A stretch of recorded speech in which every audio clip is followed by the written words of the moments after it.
당신은 인생에서 가장 깊은 나락에 빠져본 적이 있나요? 사업은 망했고 친구들은 하나둘 연락을 끊었습니다. 은행 계좌는 마이너스, 휴대폰엔 독촉 전화만 가득했죠. 아침에 눈을 뜨는 것조차 두려웠습니다. 거울을 볼 수 없었습니다. 그 속에 비친 건 제가 아니라 실패자라는 낙인이 찍힌 누군가였으니까요. 하지만 오늘 저는 여러분께 이야기하고 싶습니다. 그 어둠 속에서 발견한 한 줄기 빛에 대해서요. 그것은 돈도 명예도 성공도 아니었습니다. 그것은 바로 믿음이었습니다. 이 영상이 도움이 되셨다면 구독과 좋아요 버튼을 꼭 눌러주세요. 여러분의 작은 응원이 더 좋은 콘텐츠를 만드는 큰 힘이 됩니다. 그럼 지금부터 한 남자의 추락과 재기, 그리고 그 중심에 있던 어머니의 이야기를 시작하겠습니다. 2년 전 겨울이었습니다. 저는 제 인생에서 가장 큰 도전을 했습니다. 5년간 직장 생활을 하며 모은 돈, 은행에서 빌린 대출금, 그리고 몇몇 지인들에게 받은 투자금까지 합쳐서 작은 음식점을 시작했죠. 돼지국밥집이었습니다. 당시엔 정말 자신이 있었습니다. 입지조사도 했고 레시피 개발에도 몇 달을 투자했습니다. 맛으로 승부한다는 각오였죠. 이건 된다. 반드시 성공한다. 매일 새벽 4시에 일어나 시장에 갔습니다. 신선한 돼지고기를 직접 고르고 뼈를 사서 육수를 끓였죠. 주말도 명절도 없었습니다. 주방에서 국밥을 끓이고 설거지를 하고 청소를 하는 날들이 이어졌습니다. 하지만 힘들지 않았습니다. 아니, 힘든 줄 몰랐습니다. 눈앞에 펼쳐질 성공의 그림이 너무나 선명했으니까요. 초반 6개월은 괜찮았습니다. 손님들이 조금씩 늘기 시작했고 단골도 생겼죠.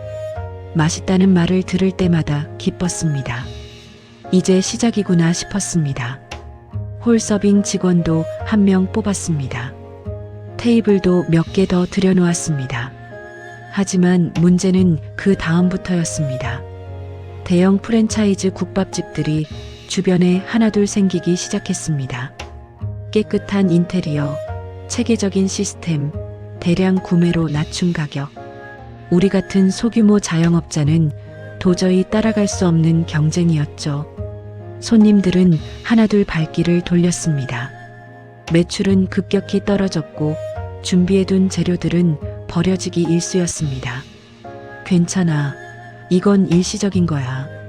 조금만 버티면 돼. 저는 스스로에게 계속 되뇌었습니다.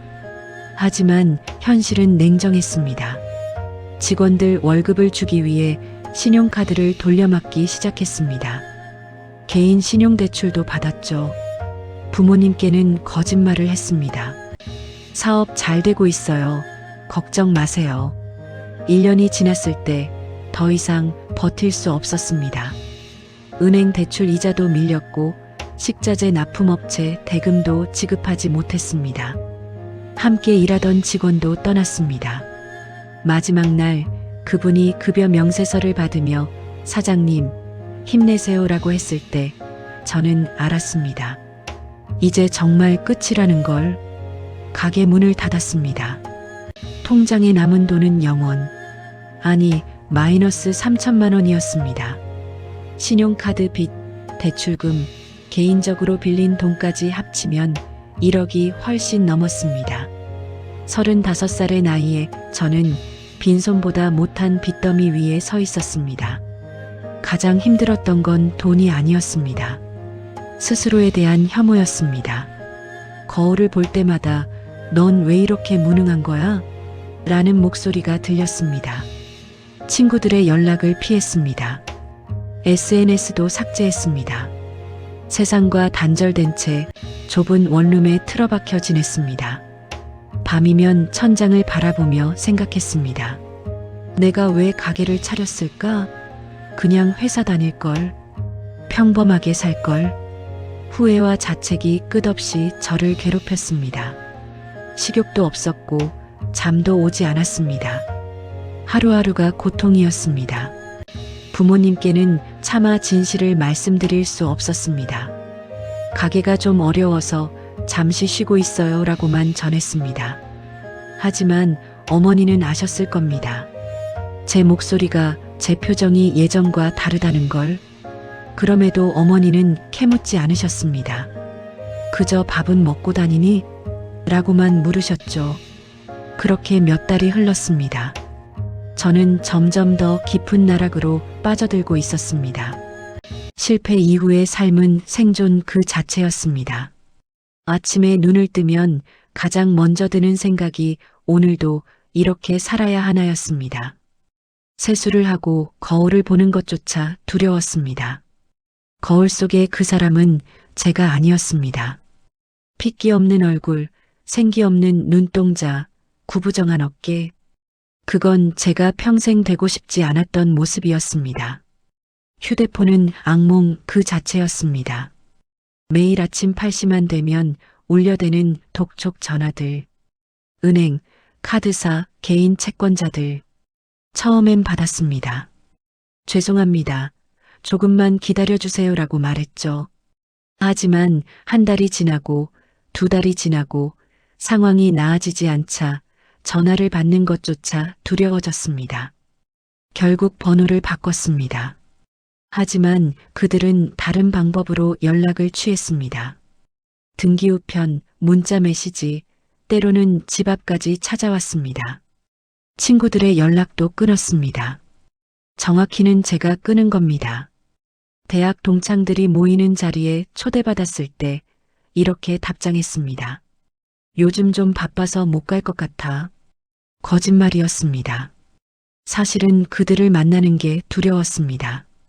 요즘 뭐해? 사업은 어때? 라는 질문에 답할 자신이 없었으니까요. 가장 친했던 친구가 직접 집까지 찾아왔을 때가 기억납니다. 문 앞에서 한참을 서성이다가 결국 문을 열지 않았습니다. 친구는 문 밖에서 이렇게 말했습니다. 야, 나 알아.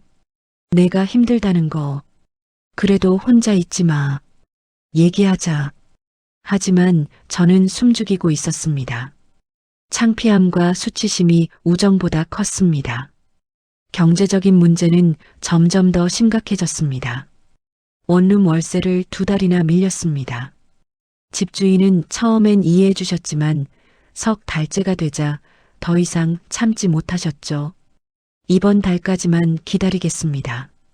그 이후엔 법적 조치를 취하겠습니다. 냉정한 통보였습니다. 먹는 것도 제대로 못했습니다. 하루 한 끼로 버텼습니다. 편의점에서 가장 싼 삼각김밥과 우유 하나. 그게 저의 일상 식사였습니다. 영양이 부족해서인지 머리카락이 빠지기 시작했고 몸무게도 10kg 넘게 줄었습니다. 구직 활동도 시도해봤습니다. 이력서를 수십 군데 넣었지만 답장조차 오지 않았습니다. 간혹 면접 기회가 와도 문제였습니다. 사업을 하셨다고요? 왜 다시 취업을 하려고 하시나요? 사업 실패 이유가 뭐였나요? 그런 질문들이 칼처럼 날카로웠습니다. 솔직하게 답할 수도 없었고 거짓말을 하자니 떳떳하지 못했습니다. 가장 견디기 힘들었던 건 밤 시간이었습니다. 혼자 침대에 누워 천장을 바라보면 온갖 생각들이 몰려왔습니다. 내가 뭘 잘못한 걸까? 좀 더 신중했어야 했나? 처음부터 시작하지 말았어야 했나? 그리고 가장 무서운 생각. 이대로 끝나는 건가? 자책감은 날이 갈수록 심해졌습니다. 제게 투자해준 지인들이 떠올랐습니다. 그들은 저를 믿고 돈을 맡겼습니다. 하지만 저는 그 돈을 모두 날렸습니다. 연락도 못 드리고 있었습니다. 죄책감에 잠 못 이루는 날들이 계속되었습니다. 부모님 생각을 하면 더 괴로웠습니다. 저는 부모님의 기대를 한 몸에 받고 자랐습니다. 좋은 대학을 나왔고 대기업에 취직도 했었죠. 부모님은 자랑스러워 하셨습니다. 하지만 이제 저는 그 모든 것을 망쳐버린 실패자였습니다. 어머니가 가끔 전화하셨습니다. 아들아, 밥 먹었니? 건강은 괜찮니? 저는 밝은 목소리로 거짓말을 했습니다. 네, 엄마. 잘 먹고 있어요. 걱정 마세요. 전화를 끊고 나면 눈물이 났습니다. 왜 이렇게 무능한 아들이 되었을까? 왜 부모님께 짐이 되었을까? 그러던 어느 날 더 이상 버틸 수 없다는 생각이 들었습니다. 원룸 계약 해지 통보를 받았고 신용불량 직전 상황이었습니다. 제 앞에는 두 가지 선택지밖에 없었습니다. 부모님께 솔직히 말씀드리고 도움을 청하거나 아니면 혼자서 더 깊은 나락으로 떨어지거나. 저는 결국 첫 번째를 선택했습니다. 아니, 선택할 수밖에 없었습니다. 고향으로 가는 버스에 몸을 실었습니다. 창밖을 바라보며 생각했습니다. 부모님께 뭐라고 말씀드리지? 어떻게 용서를 구하지? 짐은 딱 하나 낡은 배낭뿐이었습니다. 그 안에는 몇 벌의 옷과 노트북 그리고 실패의 기록들이 담겨 있었습니다. 35 인생의 전부가 그 작은 가방 안에 들어 있었습니다. 버스 안에서 저는 처음으로 울었습니다. 소리내어 울지는 못했습니다. 그저 눈물만 흘렸습니다. 창밖의 풍경이 흐려 보였습니다. 고향집에 도착한 건 저녁 7시쯤이었습니다. 현관문을 열자 익숙한 냄새가 났습니다. 된장찌개 끓는 냄새. 어머니는 부엌에서 저녁 준비를 하고 계셨습니다. 제 발소리를 듣고 돌아보시던 어머니의 얼굴이 아직도 눈에 선합니다. 놀라움, 걱정, 그리고 반가움이 뒤섞인 표정이었습니다. 아니, 우리 아들. 오늘 온다고 말도 안 했잖아. 엄마. 그게 전부였습니다. 더 이상 말이 나오지 않았습니다. 목이 메었습니다. 어머니는 제 얼굴을 보시더니 아무 말 없이 저를 꼭 안아주셨습니다. 많이 힘들었구나. 엄마가 다 알아. 그 한마디에 무너졌습니다. 그동안 참았던 눈물이 터져 나왔습니다. 어머니 품에서 한참을 울었습니다. 35살의 성인 남자가 아이처럼 울었습니다. 어머니는 제 등을 토닥이며 아무 말씀도 하지 않으셨습니다. 그저 함께 계셨습니다. 저녁을 먹고 나서 저는 모든 것을 말씀드렸습니다. 사업 실패, 빚, 신용불량 직전의 상황, 원룸에서 쫓겨난 일까지. 숨기고 싶었지만 더 이상 거짓말을 할 수 없었습니다. 어머니는 묵묵히 들으셨습니다. 한 번도 끊지 않으시고 끝까지 들어주셨습니다. 이야기를 마치자 어머니가 말씀하셨습니다. 그래서 얼마나 힘들었니? 혼자 다 짊어지고 있었구나. 죄송해요, 엄마. 제가 무능해서. 무능하다니 무슨 소리니? 실패는 누구에게나 있는 거야. 중요한 건 그 다음이란다. 어머니는 자리에서 일어나시더니 안방으로 들어가셨습니다. 잠시 후 손에 무언가를 들고 나오셨습니다. 작고 낡은 통장이었습니다. 이거. 통장을 펼쳐보는 순간 가슴이 철렁 내려앉았습니다. 제 이름으로 된 계좌였습니다. 통장 표지는 햇빛에 바랬고 모서리는 닳아서 헤어져 있었습니다. 첫 페이지를 보는 순간 눈물이 또 났습니다. 입금 날짜 1995년 3월 15일. 금액 5만 원. 그날은 제가 처음 입원했던 날이었습니다. 어릴 적 큰 수술을 받았었죠. 그때부터 어머니는 이 통장에 돈을 모으기 시작하신 겁니다. 통장을 넘기면서 어머니의 삶이 보였습니다. 5만 원, 3만 원, 10만 원. 금액은 일정하지 않았습니다. 많을 때도 적을 때도 있었습니다. 하지만 단 한 달도 빠지지 않았습니다. 30년 가까이 어머니는 매달 이 통장에 돈을 넣으셨습니다. 마지막 페이지를 보니 잔액이 적혀 있었습니다. 2,800만 원. 엄마, 이게 내가 어릴 때부터 모은 거야. 내가 크면서 필요한 순간이 올 거라고 생각했어. 대학 등록금에 쓸까, 결혼할 때 쓸까 했는데 지금이 가장 필요한 순간인 것 같구나. 엄마, 이건 받을 수 없어요. 이건 엄마가 평생 모으신 돈이잖아요. 받아야지. 넌 내 아들이잖니. 아들이 힘들 때 엄마가 도와주는 건 당연한 거야. 통장 사이에 접힌 종이가 하나 있었습니다. 펼쳐보니 편지였습니다. 어머니의 글씨로 또박또박 적혀 있었습니다. 우리 아들에게 이 편지를 읽을 때쯤이면 너는 힘든 시간을 보내고 있을 거야. 엄마는 내가 평탄한 길만 걷길 바랐지만 인생이 그렇게 쉽지만은 않더구나. 넘어지는 것을 두려워하지 마. 넘어지지 않는 사람은 없단다. 중요한 건 다시 일어서는 것이지. 그리고 엄마는 믿어. 너는 반드시 다시 일어설 거라고. 이 돈은 내가 다시 일어서는데 필요한 작은 디딤돌이야. 이걸로 빚을 갚든 새로운 시작을 하든 내가 결정해. 엄마는 내 선택을 믿고 응원할게. 기억해라. 너를 다시 일으켜 세우는 건 돈이 아니라 믿음이란다. 내 자신을 믿는 것, 그리고 너를 사랑하는 사람들을 믿는 것. 그 믿음이 너를 다시 세워줄 거야. 항상 사랑한다. 우리 아들. 엄마가 편지를 읽는 내내 눈물이 멈추지 않았습니다.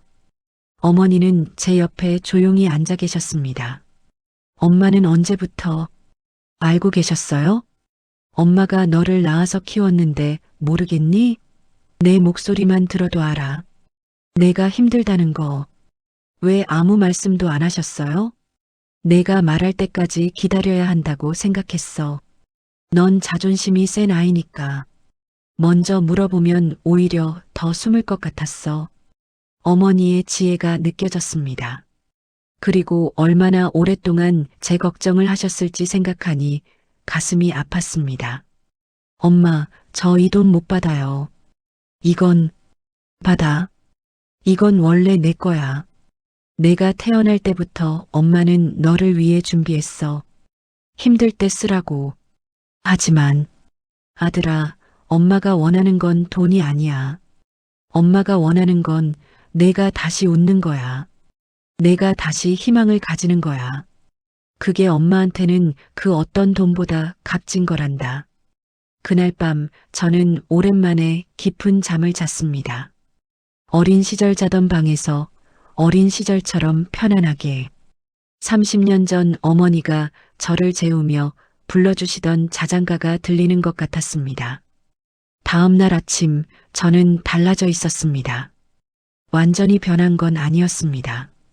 빚은 여전히 남아 있었고 앞으로 가야 할 길도 멀고 험했습니다. 하지만 한 가지는 확실히 달라졌습니다. 제 안에 다시 무언가가 살아나고 있었습니다.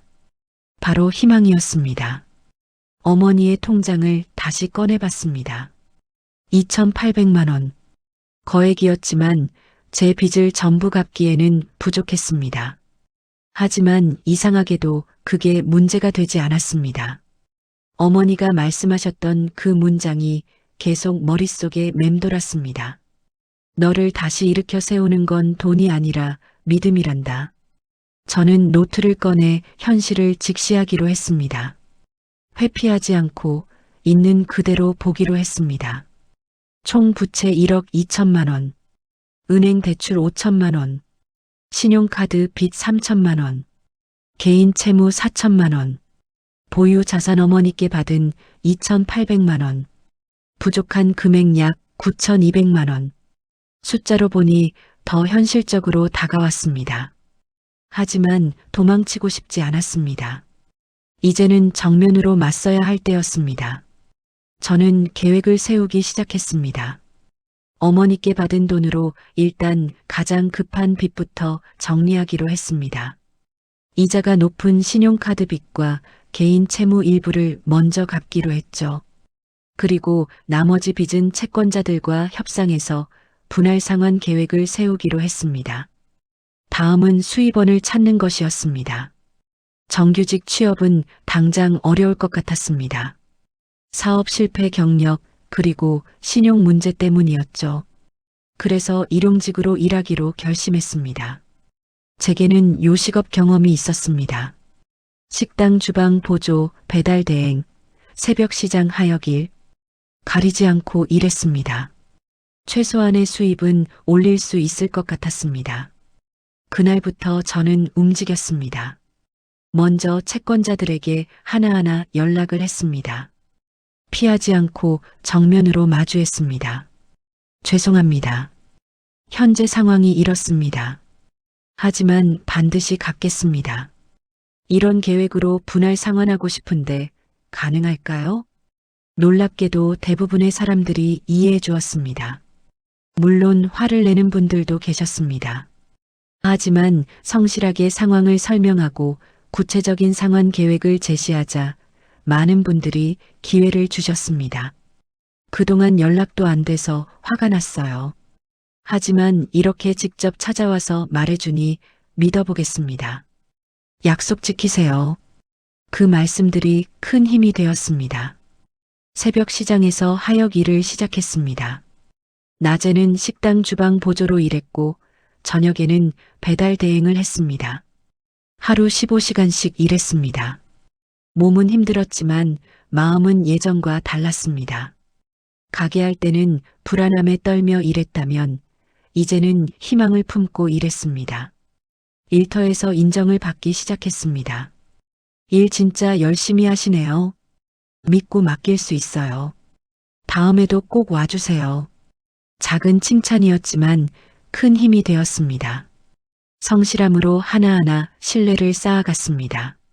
3개월이 지났을 때 월 수입이 300만 원을 넘었습니다. 많은 금액은 아니었지만 빚을 갚고 생활비를 쓰기에는 충분했습니다. 채권자들에게 약속한 분할 상환도 차질 없이 진행됐습니다. 6개월이 지났을 때 제게 정규직 제안이 들어왔습니다. 주방 보조로 일했던 한정식 집에서 조리사로 와달라는 제안이었습니다. 급여 조건도 괜찮았고 무엇보다 다시 저를 필요로 하는 곳이 있다는 사실이 감격스러웠습니다. 하지만 고민이 되었습니다. 정규직으로 가면 안정적이지만 수입의 상한선이 정해집니다. 빚을 갚기 위해서는 더 많은 수입이 필요했죠. 결국 저는 낮에는 식당에서 정규직으로 일하고 새벽과 저녁에는 배달 대행을 계속하기로 했습니다. 1년이 지났을 때 놀라운 일이 일어났습니다.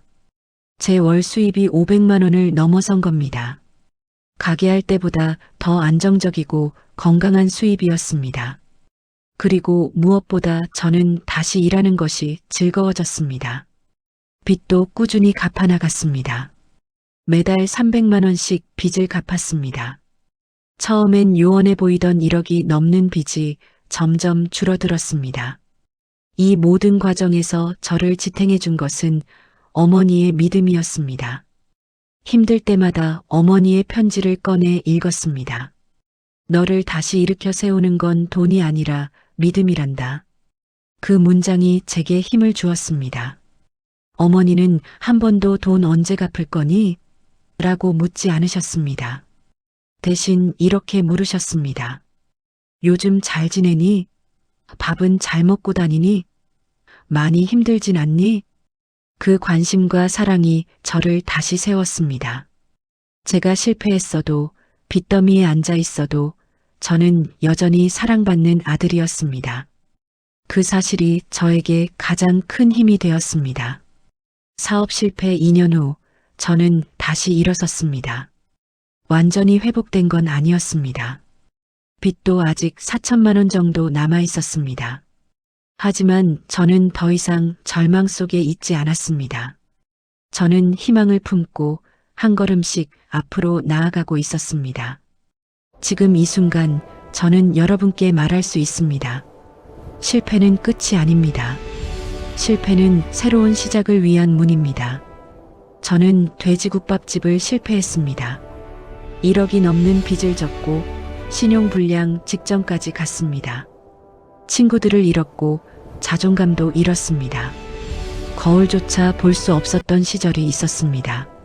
하지만 그 바닥에서 저는 가장 중요한 것을 배웠습니다. 사람의 가치는 성공으로 정해지지 않는다는 것을, 실패했어도 사랑받을 수 있다는 것을, 그리고 다시 일어설 수 있다는 것을.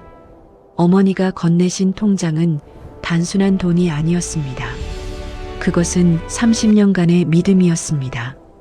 제가 언젠가 힘든 시기를 겪을 거라는 걸 아시고 그때를 위해 조금씩 꾸준히 준비해 오신 사랑이었습니다. 너를 다시 일으켜 세우는 건 돈이 아니라 믿음이란다. 어머니의 이 말씀은 제 인생의 전환점이 되었습니다. 돈은 빚을 갚는 데 도움을 줬지만 저를 진짜로 일으켜 세운 건 믿음이었습니다.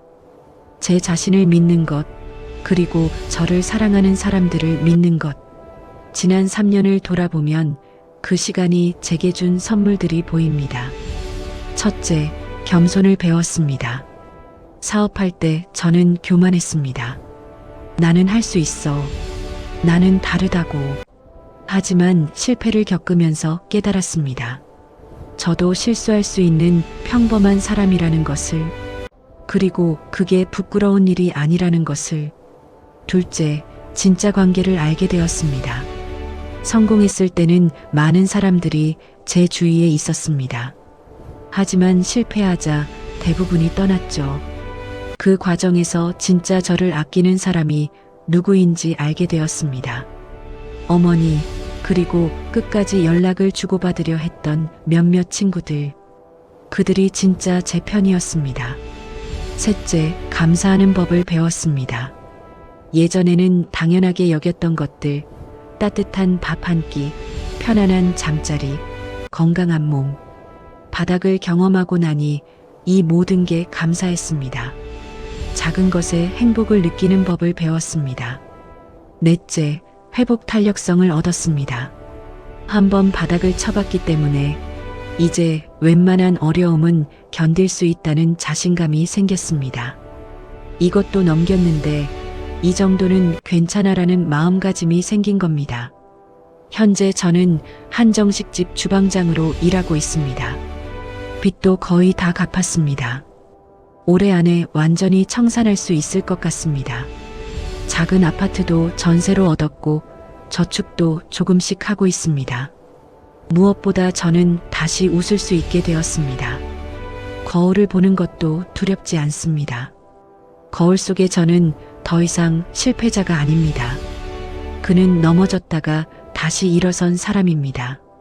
상처가 있지만 그 상처는 치유되고 있습니다. 어머니께는 매달 조금씩 돈을 드리고 있습니다. 필요 없다고 하시지만 제가 고집을 부립니다. 어머니가 30년간 모아주신 그 사랑에 대한 작은 보답입니다. 그리고 언젠가 저도 어머니처럼 누군가에게 믿음을 줄 수 있는 사람이 되고 싶습니다. 여러분께 묻고 싶습니다. 지금 힘든 시간을 보내고 계신가요? 실패의 무게에 짓눌려 있나요? 다시 일어설 수 있을지 두렵나요? 저는 감히 말씀드립니다. 일어설 수 있습니다. 저도 그랬으니까요. 실패는 인생의 종착역이 아닙니다. 잠시 쉬어가는 정거장일 뿐입니다. 그곳에서 숨을 고르고 힘을 비축하고 다시 출발하면 됩니다. 그리고 기억하세요. 여러분 곁에는 여러분을 믿는 사람들이 있습니다. 가족일 수도, 친구일 수도, 혹은 여러분 자신일 수도 있습니다. 그 믿음을 붙잡으세요.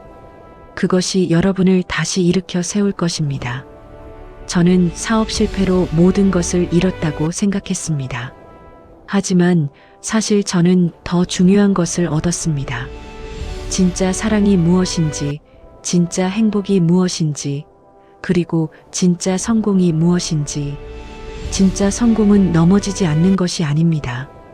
넘어졌다가 다시 일어서는 것입니다. 그리고 그 과정에서 다른 사람들에게 손을 내밀 수 있는 것입니다. 지금 이 순간 어디선가 실패의 어둠 속에서 고통받고 있을 여러분께 말씀드립니다. 포기하지 마세요. 여러분의 이야기는 아직 끝나지 않았습니다. 가장 어두운 밤이 지나면 동이 틉니다. 그리고 그 새벽은 생각보다 가까이 있습니다. 어머니가 제게 해주신 말씀을 여러분께도 전합니다. 너를 다시 일으켜 세우는 건 돈이 아니라 믿음이란다. 내 자신을 믿고 너를 사랑하는 사람들을 믿어라. 그 믿음이 너를 다시 세워줄 거야. 여러분 믿으세요. 여러분은 할 수 있습니다. 저도 그랬으니까요. 화면 서서히 밝아지는 햇살. 이 이야기가 누군가에게 작은 희망이 되었으면 좋겠습니다. 지금 힘든 분들께 작은 위로가 되었으면 좋겠습니다. 구독과 좋아요는 더 많은 분들께 이런 이야기를 전하는 큰 힘이 됩니다. 여러분의 이야기도 댓글로 나눠주시면 함께 읽고 응원하겠습니다. 실패는 끝이 아닙니다. 새로운 시작입니다. 여러분 모두를 응원합니다.